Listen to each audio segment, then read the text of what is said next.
잠시 뒤 도쿄에서는 미국과 일본, 호주, 인도 이렇게 4개 나라 외교장관 회의가 시작이 됩니다. 중국을 견제하기 위한 전략적 공조 방안과 북핵 문제 등에 논의가 집중될 것으로 보입니다. 국제부 연결합니다. 이동우 기자.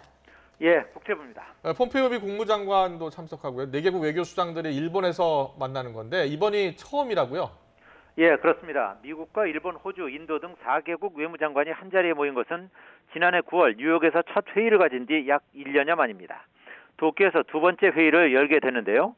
일본 정부는 코로나19 확산 속에 주요국 외무장관이 직접 만나 회의를 개최하게 된 데 의미가 있다고 강조하고 있습니다. 4개국 외무장관들이 모인 것은 트럼프 정부가 중국을 겨냥해 내세운 새 외교 정책, 이른바 자유롭게 열린 인도태평양 구상에 따른 것입니다. 인도태평양 지역에서 점점 세력을 확대해가고 있는 중국을 견제하기 위해 4개국이 힘을 합치자는 겁니다.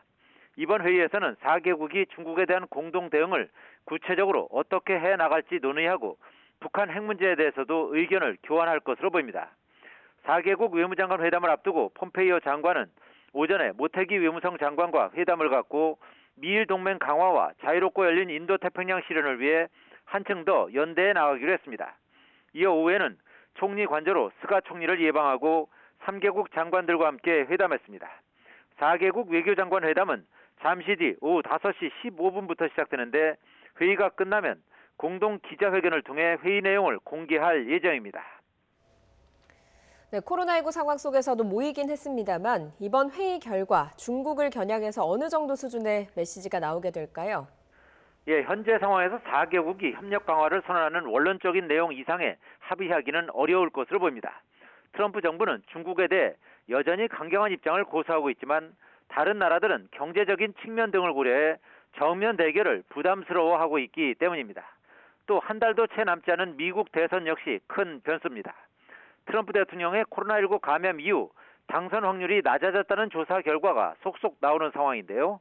중국을 견제할 필요성에는 공감하더라도 트럼프 정부의 구상에 적극적으로 동참하기는 현 단계에서는 어려울 것으로 예상됩니다.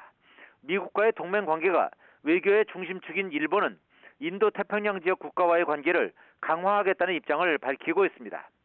스가 일본 총리가 이달 중순 취임 후 첫 해외 순방지로 베트남과 인도네시아를 택하는 것도 이런 배경에 따른 것으로 풀이됩니다. 중국을 견제하는 다자 안보 협의체에 대해 우리 정부는 신중한 입장입니다. 강경화 외교부 장관은 지난달 25일 특정 현안에 대해 대화에 관여할 의사는 있지만 이것이 구조화된 동맹이라면 우리의 안보 이익에 도움이 되는지 심각하게 고민할 것이라고 밝혔습니다. 지금까지 국제부에서 전해드렸습니다.